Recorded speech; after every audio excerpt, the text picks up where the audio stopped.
So just before we go into today's episode, this is a bit of a weird one, actually. We're going back into the archives, bringing back the amazing Joel Campbell. When I last spoke to Joel, he was with H&R Block as the Treasurer Chief Risk Officer, as you're about to hear on the podcast. Amazing podcast. We're going to go through it. And then actually at the end of the episode, I'm thrilled to say we're going to have a catch up with Joel. As we talk through, what I want you to do is particularly listen to some of the top tips that Joel gives you. He talks about, maybe taking some steps and risks outside of your comfort zone, new industry, new company. It'll all make sense at the end of the episode. So enjoy it. This was way back in March 2019. I don't know what was going to come along then. It was a bit quiet, nothing really happened. But between then and now, have a listen, and then we'll catch up with Joel at the end. And also we'll be doing some videos with this as well. So look out on YouTube and various other bits. Anyway, let's get on with the show.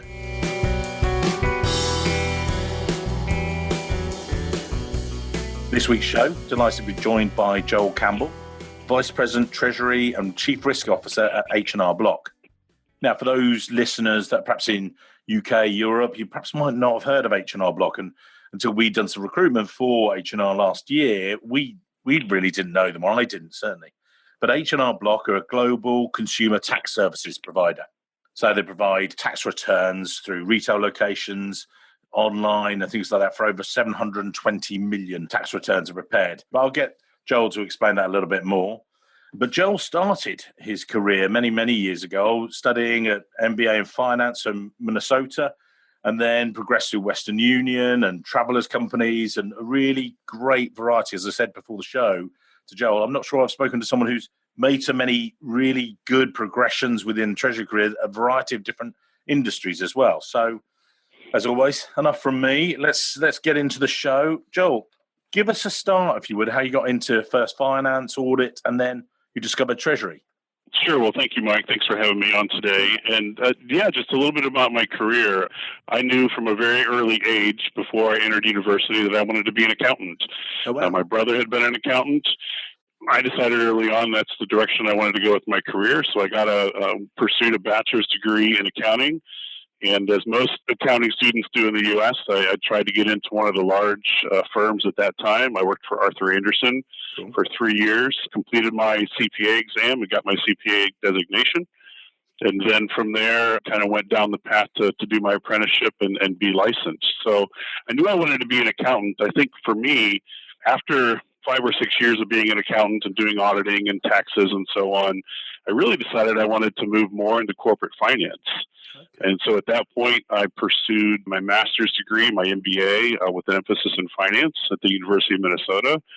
And at that point in time, I kind of segued into a corporate treasury function as cash manager for the Travelers companies, an insurance, property and casualty insurance company. Mm-hmm. And I've never looked back since. I fell in love with Treasury 22 years ago, and I progressively moved around to different companies and different roles within Treasury. But I fell in love with Treasury and haven't left it. And I've had, fortunately, a very rewarding and kind of challenging and fulfilling career since that time. So Travelers, explain to us, some of those, the listeners are more junior candidates. How did you discover Treasury at that stage? What was Treasury like when you first started in it? Yeah, I discovered Treasury actually kind of by happenstance. I had migrated from internal audit into mergers and acquisitions. I spent a couple of years in M&A. And from that, one of my internal clients just happened to be the new assistant treasurer of the company, and he and I got on quite well. And when an opportunity opened up to move into a cash manager position, I was his first internal candidate. And quite frankly, I had no idea what cash management was about. Didn't understand it. Didn't even really know what Treasury was, but I knew I could do the job for my kind of core finance skills and financial analysis skills. So he hired me, and he taught me everything I needed to know about Treasury in about a year and a half on the cash management side. And again, I fell in love with it to a point where I knew once I migrated into that role, I knew that that's what I wanted to do. And at that point in time, Treasury really was Excel spreadsheets, and it was dial-up terminal emulation into our banking partners to release wire transfers and to check our balances and so on. It was really, at that point in the late 1990s, still relatively rudimentary.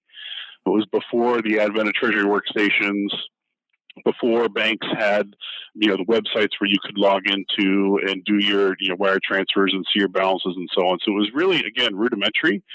But I've really seen it from that point in time to, now 2019. I really see Treasury morph and change and grow. And it's just been a really exciting and rewarding career. Yeah. But you made with Travelers Group, you did an international move and then came back to the US before you then moved on. What was that like that early on in your career and, learning about Treasury maybe more internationally as well? Yeah. I had been in Treasury for about a year at Travelers. And again, Travelers Property and Casualty Insurance Company. Uh-huh. They have an international headquarters in London.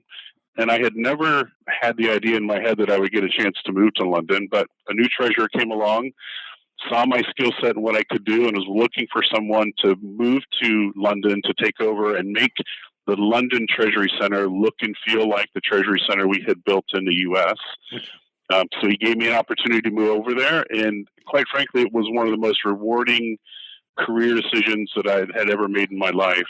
Personally and professionally, it stretched me. My family gave us a chance to see, at least from a professional perspective, gave me a chance to see markets from a completely different perspective. I say this a little bit, tongue in cheek, but in the United States, we become so United States centric in the way we think about things that it's so freeing to move to a different market than the London financial market and be in a different part of the world where the U.S. isn't the center of everything, and to really learn more about foreign exchange, understand about how financial markets work on the international scale, understand debt instruments, equity instruments across other jurisdictions.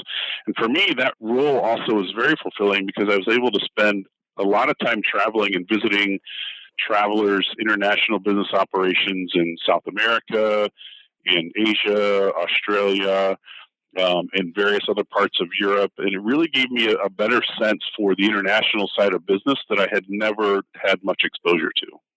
And then you made the move to Ameriprise. Is that right? How do you describe that business? Yeah. So after, spending almost 12 years at Travelers, I was recruited to work for Ameriprise Financial. At that time, they were spinning off of American Express, their financial planning and business. And I was recruited to come over and develop and create a public company treasury function, particularly treasury operations. Their treasury operations function had been 5 or 6 people as a subsidiary of the larger American Express Corporation in New York. So I was recruited to come over, find staff, build staff, go across and out into the company to understand what functions other people were doing that were treasury or treasury related, and to centralize them and bring them into a treasury function in Minneapolis. Again, a very rewarding experience, a chance to learn a new business. It's somewhat insurance related, it's financial services, but to learn a new business and to take my treasury skills that had kind of grown and built in one place, migrate them to another place and prove that treasury skills can really cross over industries, can cross over different companies. The disciplines you put in place, the things that you do, and the methodologies you put in place are very similar across different industries. And so it gave me a chance to do that, to build a staff. I started with myself and 6 or 7 people. And by the time I left, almost 5 years later, we had 2 assistant treasurer level people and about 30 staff. Wow. So we had really gone out into the organization and built a proper function, and it still stands today. And I'm really proud of those 5 years that I spent there. And before that, you were the assistant treasurer at Travelers. So that role, when you went into Ameriprise, you were that was your first leadership role per se. You've been a leader, assistant treasurer, but that was your shop, as it were. So what was your ethos, and what's your ethos around being a leader, and certainly in those early days? Yeah, I think in the early days, when you first become a leader, I think there's a lot of talk about what leadership is. Yeah. And you have in your head, what you think a good leader is. But when you're put in the place where you're leading a team, and a broad team with many functionalities, the thing that you learn quickly is that you don't have all the answers. And you have to hire good people. You have to push them to excel and grow and develop, but you can't hold on to them too tightly. You need to let them be professionals and do their jobs. I think that's the thing I learned. I hired some really good people. A couple of them are actually still there, but I was able to turn them loose, give them direction, and let them go out and figure out what needed to be done and let them shine. and stepping back from being down in the weeds and managing or micromanaging, if you will, the day-to-day, to stepping back and becoming more of the person who directs broadly what is the strategy for what we're trying to accomplish, kind of handed down to me from senior management, but then down to my team. What are we trying to accomplish? What's the big picture? Here's what I need you to go out and do, and let you and your team go out and figure out how to do that. That was probably one of the biggest lessons I've learned that's carried over even into my current role today, is to not get in people's way, but to hire good people and let them do what they do best. And then you carried that on with the move to Western Union, assistant treasurer there. What you describe what, I think some people have got ideas about Western Union. It's a money transfer business and everything else, but it's more than that. But also, what was your role like there? Yeah, for me, the move to Western Union was an interesting one. I really spent about 14 years running Treasury operations functions. And I think the thing that I knew that I needed in terms of discipline and skill set or adding to my own balance sheet was the ability to understand and manage and run capital structure strategy, if you will. So the opportunity for me to migrate from Ameriprise to Western Union was just that, to work under a very strong treasurer who had done capital structure strategy at many different companies before he got to Western Union. And he really took me under his wing and mentored me, coached me, helped me learn how to think about capital structure, I spent probably 70% of my time with my team doing financial analysis. Really, we were working on thinking about a levered recap, trying to understand the capitalization of the company that would survive and support the company for the longer term in that business. But it really gave me a chance to migrate out of day-to-day treasury operations, move into capital structure strategy. And then I was able to, while I was there, I picked up responsibility for insurance and risk management, which is something with an insurance background that was a very natural fit for me. But I was able to kind of bolt on some additional things. We had a pension, so I was able to get involved in pension investments. I became part of the investment committee. Some of those things that I was able to bolt on and add to what I already had done in Treasury to really expand my horizons further. And really it was fertile training ground for me to be a natural step into a treasurer role at some point in my career.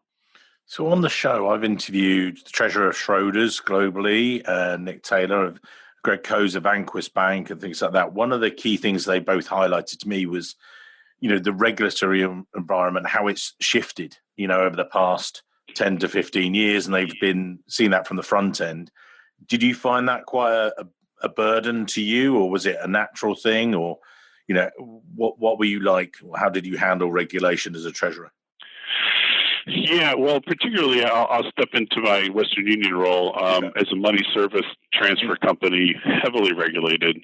When I started with the company, our compliance arm, our compliance team was relatively small with a relatively small budget. Today, there are probably 600 to 700 people globally that support their compliance function, and they spend hundreds of millions of dollars a year on compliance. So I got indoctrinated very quickly into what it's like to work for a money transfer company, and not only the regulations in the United States, but with over 70% of their revenues being generated outside of the United States, all the different jurisdictions in Europe and Asia and so on that govern money transfer. So for a treasury person with not a lot of experience in regulation other than insurance regulation, it really gave me insight into how to position a treasury function in that environment. And particularly for Western Union, so much of their business is reliant on the banking networks around the world. We partnered with 240 banks around the world. So going out and visiting those banks in person, in country, spending time with them to understand their issues, or how Western Union could position itself against that, and making sure we had good compliance and complying with all the local laws and regulations is extremely important. So I'm not an expert in regulation, but I understand it far better now in a treasurer role than I probably ever did before I joined Western Union. And then you made the move and location. I noticed that was one of the other things I was going to mention, that you were actually geographically mobile. You packed up your stuff and moved around a few different places. So you then got the role at H&R Block. Wow. So how did that come about? Yeah, H&R Block was a very interesting one. I actually got a phone call from a recruiter while I was on a business trip in Asia with Western Union, suggesting that this might be a role I was interested in. At that point, I had moved my family from 17 years of Indianapolis to Colorado, and I didn't really want to uproot them again.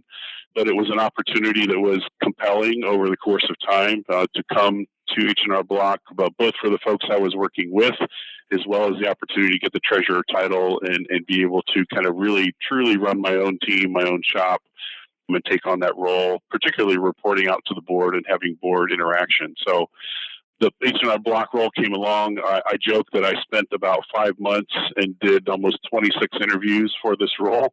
Wow. Multiple board members in multiple cities, as well as multiple times coming to Kansas City, where I currently reside, with my family to see whether or not this would be a good move for us. And I will say unequivocally, it's been a fantastic move. One of the things you point out, Mike, is that I've taken some risks, some calculated risks, I like to say, in my career. But I've taken some calculated risks knowing that a chance to move up either in title or move up in responsibility or bolt on other responsibilities into a treasurer role would be a good career enhancement for me. So I was able to convince my wife and my family that this would be a good move. It's been a fantastic move for us. This is a great company with a great reputation, particularly in this town in Kansas City. And it's been a really rewarding opportunity for us. So, Joel, as I said to you earlier, there is no real H&R Block equivalent that exists within the UK and Europe. So perhaps you can explain for some of our listeners what the group does and maybe how that then filters into finance and then down into Treasury as well. Sure. H&R Block is a global consumer tax services tax prep company. We provide tax preparation through professional tax preparers in about 12,000 company-owned and franchise retail tax offices worldwide. And in fiscal 2018, we had revenue of about $3.1 billion and prepared 23 million tax returns worldwide. So we have two different models. We have an assisted tax prep model where you come in and sit down in one of our company-owned or franchise-owned offices across the desk from a tax preparer with all of your bits and pieces of information to get your taxes completed. We also have a DIY or a do-it-yourself model where we offer both mobile as well as desktop software where you can go in, take all of your information, sit down at your kitchen table on an evening or a weekend and put all of your information and complete your own taxes. We also have recently developed a virtual model, so a model kind of between assisted and DIY, where you can provide all your information through a secure upload into our system, and a tax preparer can prepare your return for you. Or you can go into the DIY mode and then have a tax preparer come in and look at your tax return once you've completed it and confirmed that what you've done is correct. So again, anywhere, any way, anytime you want to complete your taxes, we have a model that does that for you. We compete in this space with other DIY providers, with other branded and independent assisted providers. But again, we're the largest branded assisted preparer in the United States. We got a great business, a little over $3 billion in top line revenue, and a very healthy level of margin and bottom line earnings. And it's a great company that's been around now for over 60 years in the United States. Okay. When you came into the role, you said that was quite a long period of you considering it and stepping in. What was the sort of setup of Treasury? And I know it's 5.5 years ago now, but you walked in. How did you then, tackle some of the issues day one through to the sort of maybe day 100? I spoke recently to Chris Emsley. He's the treasurer out at General Mills in Singapore, and he was taking it virtually from startup. General Mills aren't a startup, but a lot of the stuff they were establishing was brand new. Now, it sounded like you took over sort of quite a well-established treasury. How did you approach it? Yeah, I was from the CFO at the time. I was really given an opportunity to take 90 days, which is unusual at a treasurer level, but 90 days to kind of step in and get a lay of the land. No pressure in terms of work output or projects I had to get done right away. So he really freed me up to get to know my staff, to get to know my peers and colleagues across the company, as well as understand Treasury's interaction with the business at a relatively granular level. So I spent 3 months just immersing myself in everything that we did in our Treasury function. Took a lot of notes on what I liked and what I didn't like and things that might change in the future. And then spent a lot of time out in the business getting to know people and understanding how Treasury impacted them. The one thing I will say that is I was very fortunate to step into a Treasury team that was already very experienced and relatively senior. I had an assistant treasurer who's now retired, but an assistant treasurer who had been with the company at that point 13 or 14 years, knew the company well. He had actually stepped into the treasurer role on an interim basis, stepped back for me when I was hired as treasurer, and really supported me 100% for 5 years as I grew into the role. So I was very fortunate to step into a seasoned team. The one thing I will say, though, is that there were many things that I wanted to change, and I took my time. I think that's probably one of the things that I did the best is I stepped back, saw things I wanted to change and moves I wanted to make, but I didn't make a lot of those changes until probably 8 months to 12 months into the role, because I wanted to make sure I did it methodically and that I was thoughtful and that it benefited the organization for the long term. We implemented a Treasury workstation and replaced an old, outdated Treasury workstation. We rationalized our bank group and shrunk our committed line of credit facility from 17 banks to 13 banks. So we took some of those natural steps that a treasurer would take. But again, I stepped back, took my time, and was thoughtful through that process. And I think almost 6 years later, it's kind of stood the test of time in some of the things we did in those first early days. And what was your driver behind that? You had that time to sort of settle into the role, brilliant. But then was it gaining a handle on the risk, or what was the sort of development model for you guys? Where were you then, as you talked about, you brought in a system, was it clarity of cash, or was it risk? Was it all of the above, or what were you? Yeah, at first it was true just treasurer functionality. When I think about just blocking and tackling, I'm a former athlete, and so I kind of step back and look at the basics. You got to get the fundamentals right first. So we got the fundamentals right of what we did, how we managed cash. This is an extremely seasonal business, the most seasonal business in the S&P 500. So we spent a lot of time for me learning the seasonality of when we borrowed and when we had excess cash and how we invested it, who we borrowed from, and so on. So I spent a lot of time on that. Again, I spent a lot of time analyzing and thinking about our banking partners, who we banked with, why we banked with them, rationalizing that bank group. And then the last step that really over the past couple of years we've spent a lot of time on is the treasury operations type functions out in the field. So 6,000 company-owned stores and a business that still actually collects cash in its stores from our customers. There's a lot of processes around how we collect that cash, how we account for it, how we reconcile it, how quickly can we get it into a bank to get it deposited so that we can use that cash.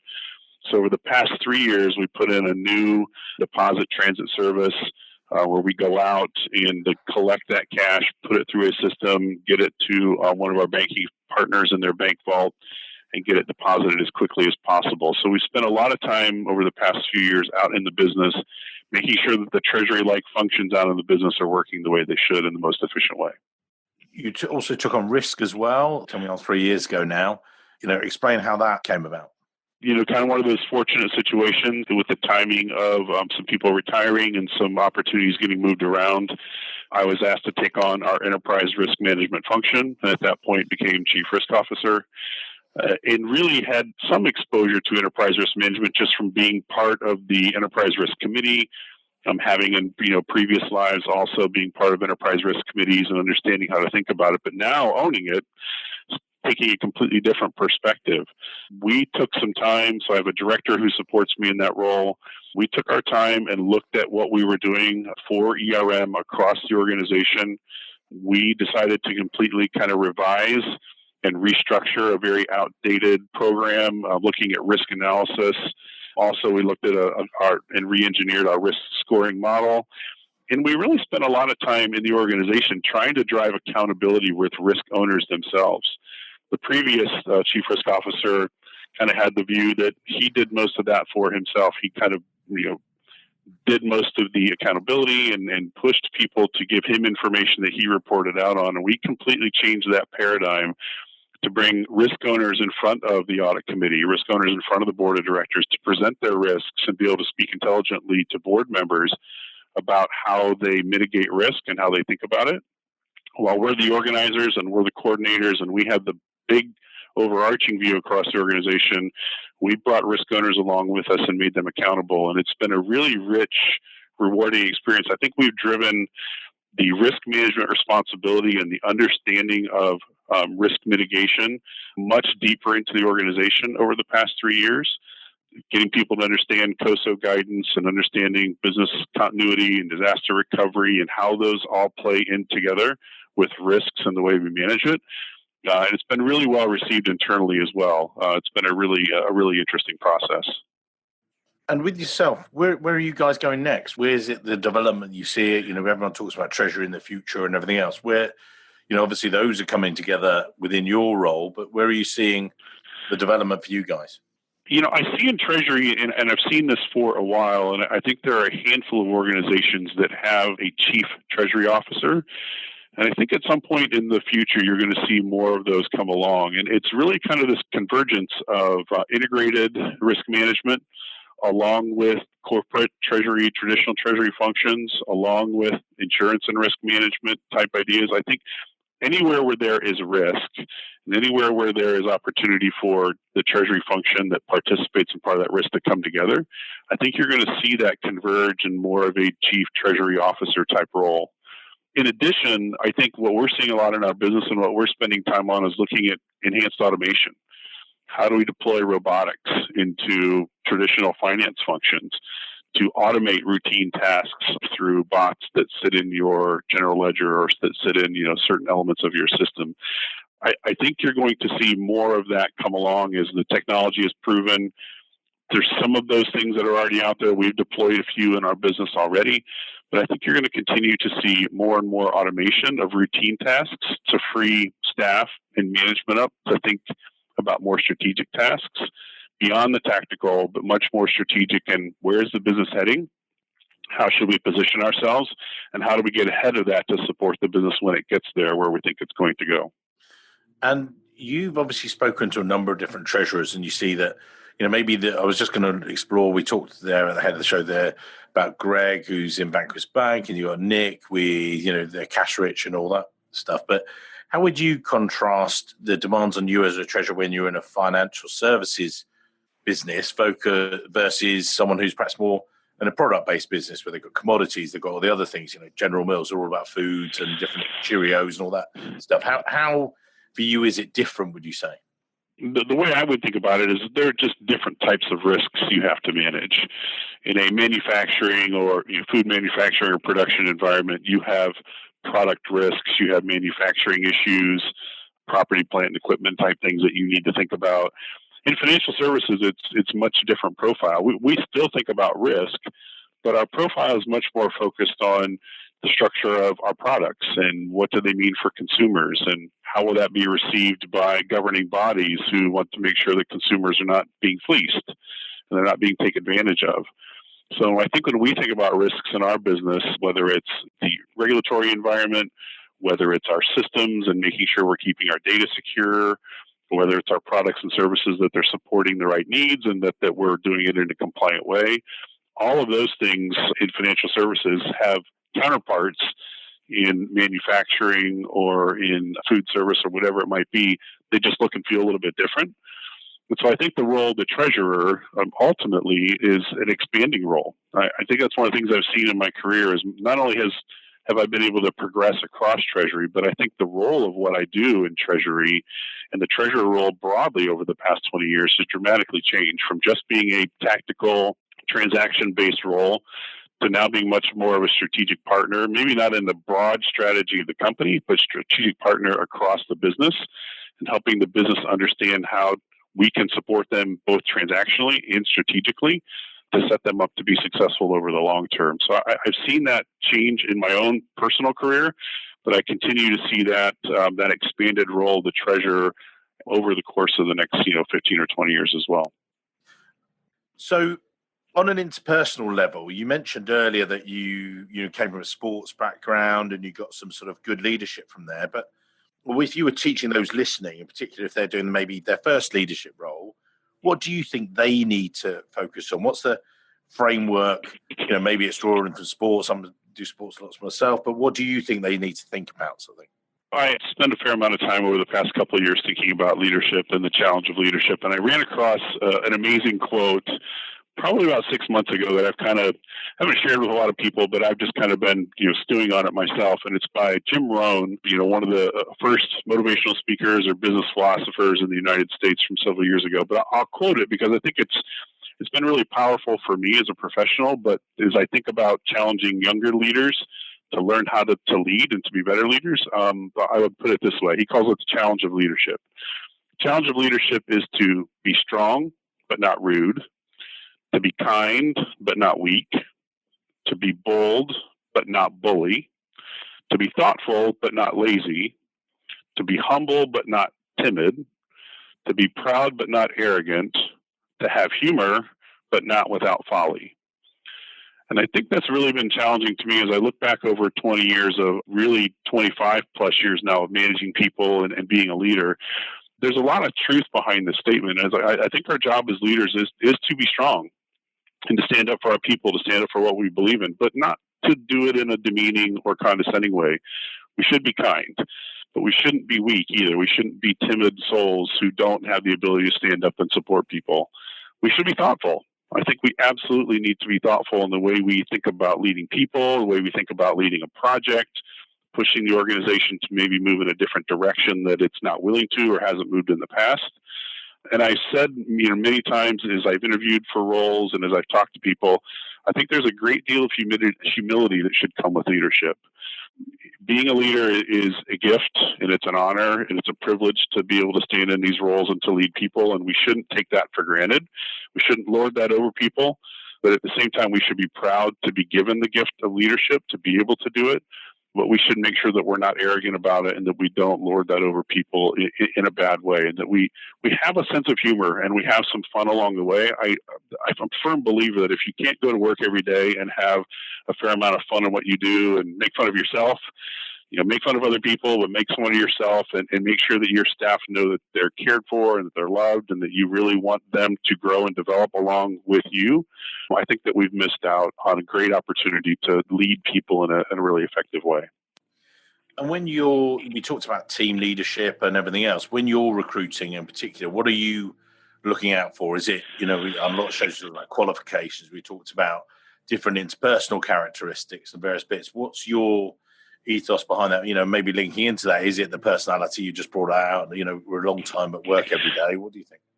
I'm one of those people that's kind of, I say to people many times when I interview them, I'm kind of split 50-50 between strong communication and interpersonal skills and people management skills, 50%.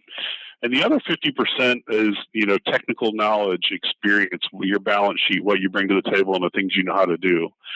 I think sometimes people get outweighted towards the technical, and they're 90% technical and they're brilliant, people, and they're brilliant when it comes to book knowledge and how to do things, but they can't talk their way out of a paper bag. And likewise, on the other side, if all you can do is talk and communicate and lead and be a good people management, but you have no technical skills or experience that you bring to the table, then you're really not of much value to me. So when I recruit people, and I hold myself to this kind of same standard, I think being weighted kind of 50-50 between the two is a really important place to be. So that's kind of my first criteria. And I think my second criteria when I look for people is, are you willing to work hard? And that doesn't necessarily equate to more hours than everybody else, but are you willing to focus every day, be consistent when you come into work, to work hard, to do whatever is asked of you, and to do even more than what is asked of you consistently, not just once, not just for a project, but consistently over time? Are you willing to put in the work and the time and the hours to build your own balance sheet of things that you can do, but also to help and build and support those around you? I think those are two of the most important things that I look for. The last one I look for in terms of a large corporate environment or coming into my Treasury team is just fit with the organization. Do you fit with the personalities and the styles of the team? Do you fit with the culture of the company that we work for and the people that we support above us? Are you a good fit culturally? You can hire somebody who has, good communication skills and good technical knowledge, is balanced between the two and is willing to work hard. But if there's not a good personality and style fit with the organization, they're going to struggle. We're going to struggle. It's not going to be a good result for all of us. So that's kind of the last key thing for me, is just a really good fit. And sometimes that is just a judgment call. That may not necessarily be objective, I spend time in my interviews when I talk to people trying to get a sense for how they would fit in the organization, because I feel that's just such a strong thing for organizations to think about. And when you're doing that, how are you assessing it? What are you comparing against? Is it just the knowledge of the other people internally? Or? I think that's one of the leaders' responsibility, is to know their people intimately and to know, what makes them tick, to go through kind of that situational leadership schematic to know where they're at in their career, know how they make decisions, know what type of leadership that they need, how they need to be led, how they should be led, and understanding the right fit to lead against that, or to join part of that team, is just to know your people really well. I pride myself on that. One of the things I try to do, and I'm not perfect at this, and I'm sure my staff will listen to this and laugh, but I really try and make an effort to talk to every one of my people at least once a week. I know that sounds maybe a little trite. Many of them I interact with, multiple times a day. For those that I don't, I really try and interact with them once a week, so that when it comes time to think about adding somebody into that mix, that I know my team well, and I know how to make sure that we get the right personality to fit, that will gel well with the team, or that will maybe bring a new skill or a new thought into the team to help the team grow and develop from there as well. And you're talking about development, where are you seeing Treasury developing from here, and what are you seeing as the future for Treasury? You talked about there the sort of, the new role of the Treasurer going forward, but where do you see it, reflecting on some of the developments and things? Yeah, I see, you can see it even today. And if you go to some of the annual conferences, the Treasury conferences, you can see more and more automation, and particularly in the payments space, I see more and more automation coming. I think that's a very good thing for Treasury. As I talked about earlier, deploying some of the bots and the automated artificial intelligence into a Treasury function, into a corporate finance function broadly. I think you're going to see more and more of that happening. And I think really the role of the Treasury team over time is going to become much less tactical and much more strategic. We spend a lot of time, even at Block, we spend a lot of time forecasting cash flows. And systems can do some of that for us. Some of that takes knowledge of the business and understanding how it works, but much of that can be automated over time. And I think you're going to see, again, more and more of that automation down in the tactical part of the Treasury team, to allow that team to focus on more strategic things. We spoke before the show, and I've got permission from Joel that if you want to connect with him, or you want to find out about his background, have a look on LinkedIn. You'll find it Joel Campbell at H&R Block. But as we come to the end of today's show and wrap up, they'll see your profile and go, actually, that's a career I want to sort of replicate. I want to make those moves, maybe do some international, do that. What advice would you even give maybe to your Treasury team members, more junior guys, say, I'd like to follow you in your footsteps? What would you say to those guys? Yeah, sure. There's a few of them. I think if you've listened to my discussion today, a couple things probably stand out. I've taken what I call a number of half steps. I've taken intentional, calculated risks to get very specific types of experience to set myself up to move from manager to director to assistant treasurer to treasurer. So I think making intentional half steps across your career to push yourself, challenge yourself to learn more and to do more within it. Thanks, Joe. Treasury is not just cash management and banking. Treasury is a lot more things outside of that, as you've heard me talk about today, when it comes to risk management, insurance and risk management, understanding the business. So I think those half steps for me have been very intentional and helped me in my progress and development. And as I mentioned, taking risks. I think calculating and taking risks. I think, unfortunately, for many people who sit with the same company and sit in the same role and always wish they could do more, stepping outside of that comfort zone, taking your Treasury skills that you have built over time and looking to apply those in a new industry, in a new company, being willing, perhaps even like I have done, to relocate and move to a different city to get that experience and knowledge that you're looking for. And then lastly, it's just doing whatever it takes. I think having an attitude as you approach work every day consistently over time to do whatever it takes to get the job done. And again, it doesn't always equate to more hours. Many people think that equates to more hours. Even when I talk about it with my staff, oh, you want me to work more hours? It's not more hours. It's working smart. It's working efficiently. It's making sure that you're pushing yourself to do more than the person sitting next to you, to stand out and shine, and then continue to push yourself to do that over the course of time. If you get consistent at doing that over time, you will be successful. You may not have all the career steps perhaps that I've taken. Maybe you'll have even far more than I have. But I think if you consistently do that over time, you're going to be successful. So I've been scribbling like mad whilst we just did that because I thought there was some great takeaways for you guys. So just a few of the bits, just to summarize and finish off the show. As Joel says, and these are in Joel's words, not Jim Rohn, these can be yours. To learn more, to do more, be open to the new areas and other parts of the business, perhaps. As you say, be prepared to take that calculated risk, but calculated risk, your treasury guys, come on, you need your risk management in there. And you took that with a relocation. But as you say, do you do whatever it takes to get the job done in a smarter way by pushing consistently? Good summary of you and your career. I think it's fantastic. So. Great. Well, thank you, Mike. And yeah, I think that is a great summary of my career. And who knows where my career will take me from here, but I've had a modest degree of success to this point. I'm very thankful from where I'm at. Where I'm grateful for opportunities that people have given me, mentors and others who have coached me along this path and helped me develop some of the philosophies I have today. There's much more to come, I think, for my career, but yeah. I'm very grateful to be where I'm at today. Well, thank you, Joel. And I think, if you're listening today, this is a great lot of takeaways there to look back over Joel's career, and I think you'd be lucky to have a career as successful as Joel as well. So listen today and do what he's done. Thanks, Joel.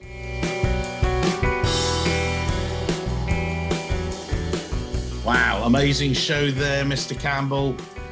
Oh, if only you'd chosen to listen to your own advice, eh? Taking risks, comfort zone, industry, company, willing to relocate, do whatever it takes. And since the pandemic and everything else, and throughout that time, you put your feet up, didn't you? You just stuck there, H&R Block, nothing's happened. So I'll shut up now and you can bring us up today. Over to you. So what's gone on since that time? Well, Mike, it's great to be with you again, and I appreciated everything that you and your team have done with these podcasts. And to bring you up to speed on me, at the end of, or right at the beginning of COVID, an opportunity came along my way to make a move, to step out of my comfort zone, having been in corporate treasury for 25 years, to now step into a CFO role of a private equity-owned payments company called TreviPay.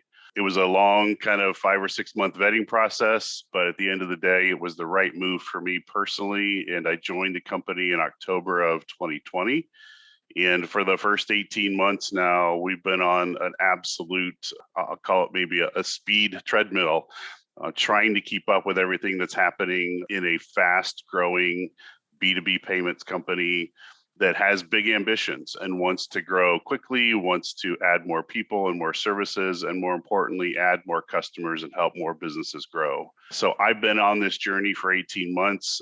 As I said to many people, when you look and watch a CFO do a job, you think that you can do that job and you think that you're ready and you kind of assess yourself, can I handle it? And when you get into the chair, you realize that you have the skill set to do the job, but there's a lot of new learnings that you have to go through when you step into a CFO role. And this first 18 months, particularly the first 12 months, were really intense, but it's been a great journey to take a step from corporate treasury and treasurer-like roles for many years to step into a CFO seat and really learn what it's about to be a CFO. How did Treasury set you up for this CFO role? And then I want to explore a bit more just for the listeners. They knew you and they've heard your story at H&R Block and they knew about that and being a tax firm and everything else. But how did Treasury set you up? And then why TreviPay? So maybe that double question. From a treasury perspective, it's a unique path for a treasurer to migrate from treasurer into CFO. There aren't many that have done it. Yeah. There are a few, but there aren't many. It's not the natural path. So I think for me, it was the right convergence of a company that was looking for somebody who had deep treasury, capital markets, funding and financing experience to support the business and business growth, as well as just, from my perspective, looking at somebody who fit in with the rest of the executive team that was already here and established, had a mandate from the private equity owners to grow the company. And they were looking for somebody with kind of a fit with both. So I think, my deep treasury background in particularly capital markets, funding and financing, thinking about how to support the growth of a company really piqued their interest at first. And then as they got to know me and unpacked, some of the other things that I've done in my career, all the way back to my, internal audit and public accounting days, being a CPA, some of those things resonated with them, as well as just my leadership skills that I believe I've honed over the past 25 or 30 years in leading people and projects and initiatives to help companies grow. So all of those things kind of packed together really supported me as a candidate for the role. Just tell us about TreviPay. It's probably you're going to come onto it a bit more. Yeah. I've done the research. I'd heard the name, didn't know them. You've got the lovely corporate background there, but who are they? What do they do? Yeah, TreviPay is a global B2B invoicing and payments network. We run networks for individual companies, large individual companies that have or want a significant B2B presence that maybe they didn't have originally. So take an electronics retailer, perhaps, who is retailing electronics to and appliances and other things to consumers, but now wants the opportunity to sell those same products into the B2B space. Right. And how do they do that? All the way from a go-to-market strategy to the actual invoicing to the buyers who are buying the products, all the way through to the payments, and more importantly, the terms that those buyers might be looking for in terms of working capital or other things we can provide to them. But that holistic closed loop system that we can offer bespoke or in a standard TreviPay branded way, or we can build a bespoke model just for that individual company, but in a way that takes that off of their plate, allows us to streamline the entire process, take ownership of the receivable that's generated, collect on it, and offer terms to their customers that they wouldn't otherwise want to offer off of their own balance sheet. And you and I we touched on before the show there about you came and joined a company at the beginning of a pandemic, a new role as CFO, obviously massive demands, not to focus too much on COVID and everything else, but how has that, sort of affected you coming in as a CFO? I know you've got that in your back pocket, all those previous treasury skills we talked about and being ready and outside your comfort zone. You really embrace that and stuff and some. And now as we start to move out of that, where do you see it going? What are again, you gave us some great tips on the show just a moment ago. What are your tips for the top going there? We're not quite at the end yet. I'm still going to get some more value bombs out of you as well. And we'll talk later about AFP, but what's it been like?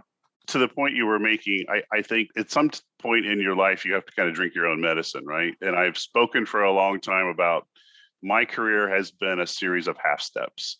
Right. Half steps to take new roles, to get new opportunities, to add to my toolbox. A former boss used to say, add to your own balance sheet, build your own balance sheet of all the different things that you can do. And I've taken calculated risks and half steps to get to where I thought I wanted to go. And for me, that role, I thought the terminal role was treasurer. I thought that I would be perfectly content there. Mm-hmm. And as I got to that role and had success there, I saw opportunities, given my background and skill set, to maybe segue into a CFO role. And that is a broader role.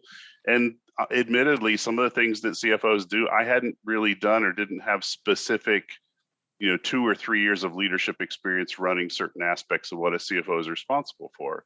But those calculated half steps, pushing yourself, challenging yourself to learn more and to take on more responsibility, raise your hand for new projects, all those kind of things, I believe, set me up well. And I've said to people, even though I had probably 80 or 85% of the knowledge I needed to do the job, it was enough to push me to be able to take on the entire job because I'm always open to learning and taking on new things. And I think those are the things that have set me up well to be successful in this role. And pandemic-wise, as you say, we're moving out, we're starting the return to office and working from home. And you were just talking there that you've got sort of an office move and various other. How are you seeing it going forward? Yeah, I think the pandemic for everyone has been kind of a revelation. In former treasurer roles, we never thought that we could be out of the office and process cash payments.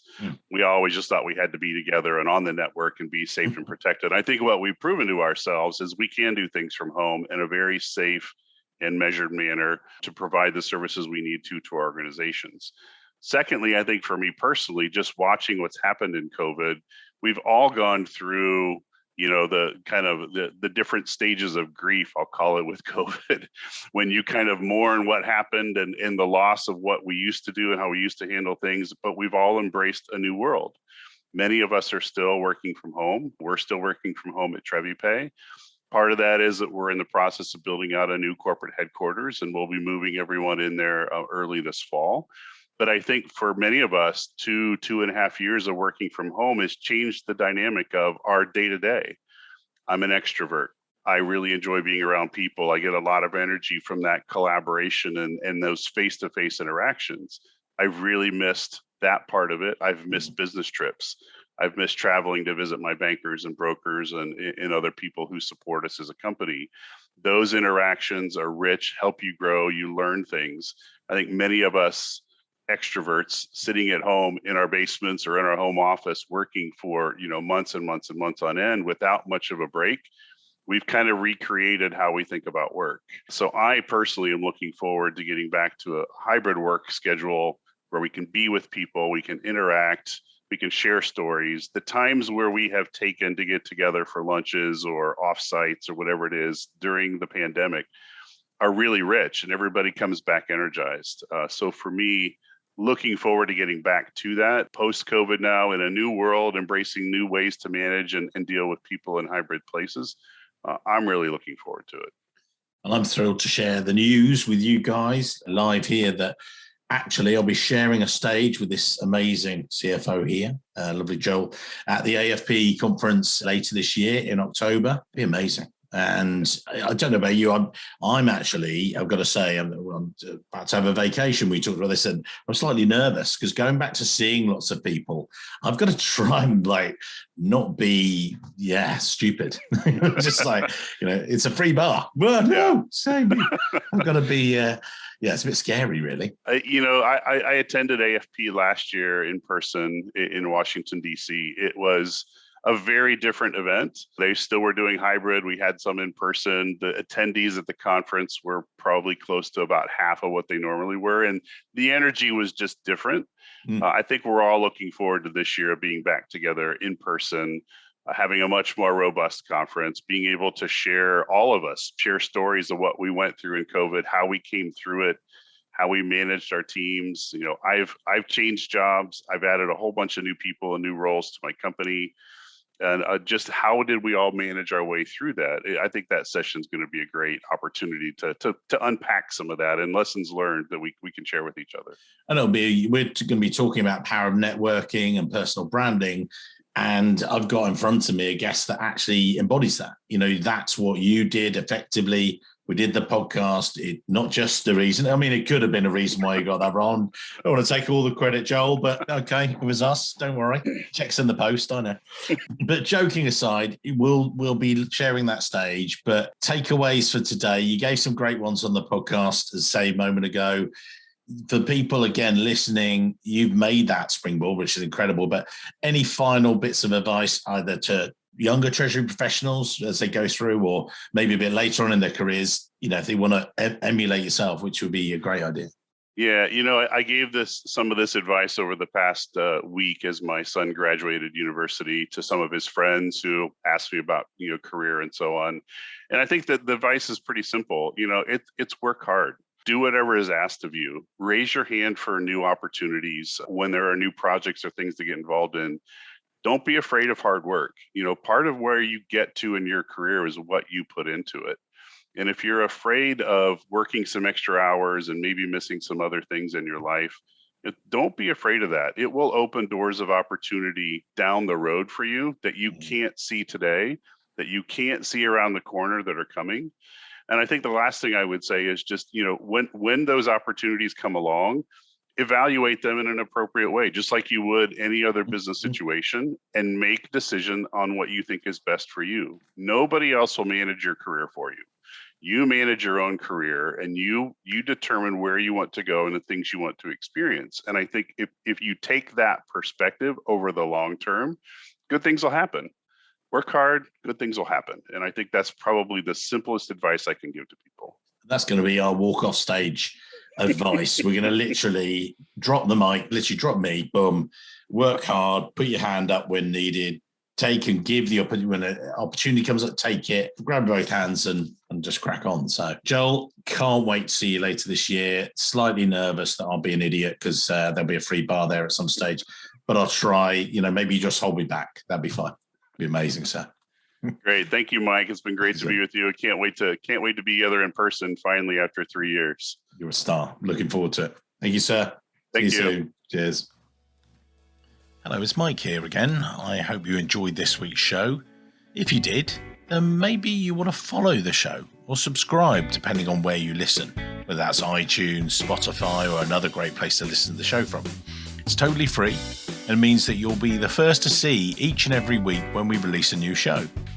And maybe whilst you're there, you could even leave a quick review. Reviews and ratings are among the most important metrics for a podcast to effectively rank. And as you can probably appreciate, the podcast is a lot of hard work to produce every week.